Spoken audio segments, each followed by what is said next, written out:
I started tattooing when I was in art school.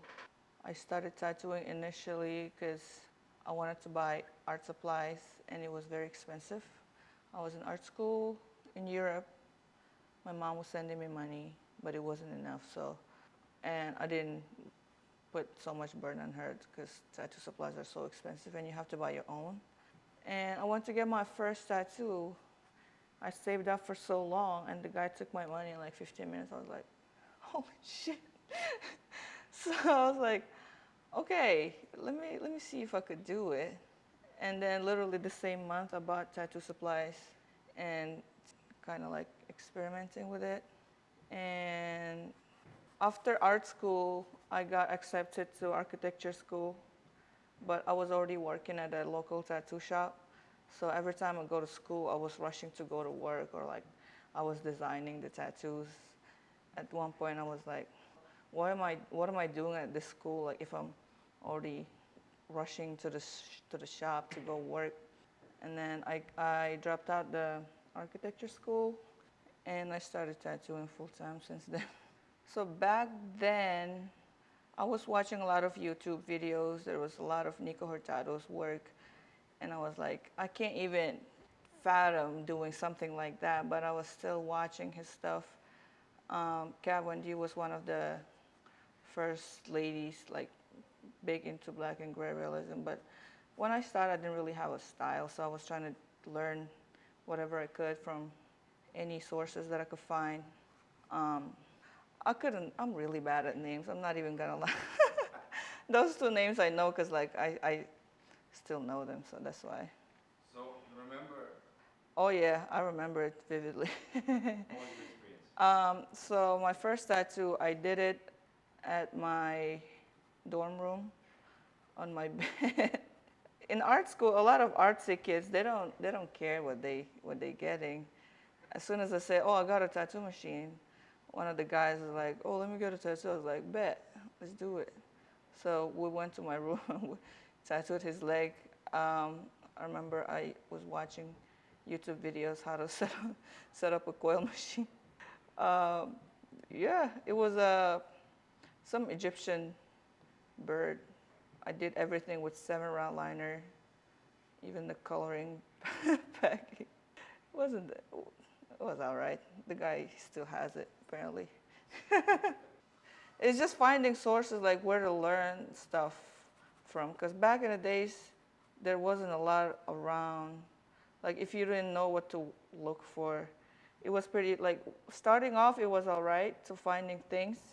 Okay, set up a tattoo machine, do this, do that. And then like when it start getting more specific, it was hard to find sources to learn from. Um, we figured it out. It's crazy difference. Like even supplies, tattoo machines, information you can obtain. Everything is on the palm of your hands on Instagram. If you want to see anybody's work, you can just go on Instagram and find everything. People post a lot of educational videos, which is good, I think. Um, I feel like people are more willing to share their knowledge these days than back in the day. People were like, oh, you gotta pay, you gotta pay. You know? I was at my friend's house, friend's Kevin's house, a couple weeks ago, and we were roasting each other's tattoos from back in the days. I thought I had all right, and then I look at my stuff. I haven't looked at it for years, not years, maybe like a couple years. And I looked at it and I was like, oh my God, what I was doing. And then we were just roasting each other. It was funny. Um, it's crazy how back in the days you used to think, oh my God, it's so good. And now you're like, oh my God, it's so bad. But then it's like we were doing the best that we could. It's to our, how do you say it? To best of our knowledge. We always keep evolving. I hope in 10 years I'm gonna be roasting myself as I did. You know, like you never know.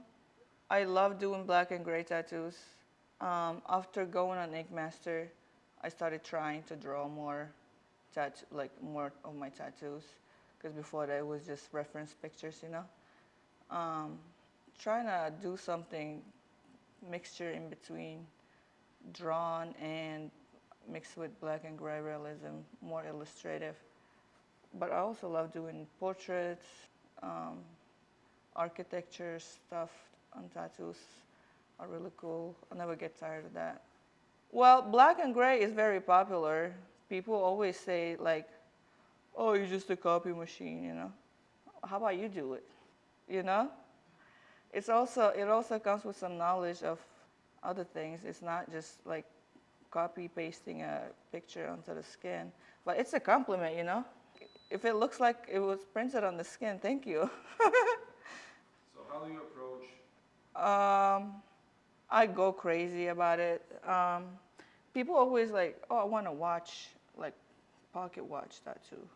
I'm like, well, what does it mean to you? Like, it always ends up being something else. If people are looking to get something very, like, mainstream, I would say, we always end up coming with something more specific and customized to their ideas. And I think, I don't know, people trust me for some reason. I'm like, yeah, it's cool, and I feel so honored to bring their ideas to life. Sometimes people be like very stubborn. You gotta show them what it could look like, and more than likely they agree to do it. It takes some work, but I think since you're paying so much money, might as well just get something, something that means to you, not just something that everybody has. I do this, not as often as I wish, but that's why I'm opening this shop so I could paint more, stay inspired. Like even if I'm not working, that I would want to come here just to paint, hang out, you know. Um, Tell me a little bit about the idea behind the idea. why Chroma Studio. So the name chroma is saturation of the color, like the highest saturation. There's so many colors that could be high saturation, and it also like chroma sounds like chrome, which is black and gray. Chroma, I believe, I try to do like whatever I do, I try to do everything like highest saturation, like the best that I could. Like even if it doesn't look good to you, like I try, I try my best. I think that's the idea behind Chroma, and I want somewhere cozy where I want to be, like have a kitchen, food. I love food. Um, You were working all your life. yeah, I've been working at other people's shop my whole career. This is my first time. Um, so I've been guest spotting at friends for the last couple years. I've been like taking notes from every shop, and it's like, oh, I can do this, I can do that. I like this about this shop. I like that about that shop. So this is like, in my head, this is the perfect shop that I would work at. It's built from ideas of other friends. Um, so when they come here, they feel like at home. So a lot of friends travel to New York. Like I always travel to my friends' shops, but I didn't have anywhere to invite them to. So this is it. Like I want people who want to be at the shop when they're not working, you know, come paint, hang out. You want to create Yeah, family style. Like we can do Thanksgiving holidays together. We can like, hey, look, I cooked something. I'm gonna bring it tomorrow. You know what I'm saying? Stuff like that. I don't have family here, so I want to build my own. I have my family, but like, not all my family is back home. I come from Siberia, Yakutia. Um, it's the coldest inhabited place on Earth. I was born and raised there. I didn't leave until I was 18 to go to Europe for school. Here I am. To be grateful for whatever you have. Like back home, people work their asses off just to have warm, just to have water, like simple things that people don't realize they have. Here in America, people always like to complain, and I'm like, at least you don't have to go take a shit outside. I keep saying that, but like, it sounds so bad, but like for real, like you have to go outside to go use the bathroom. Like where I grew up, we didn't have inside bathroom.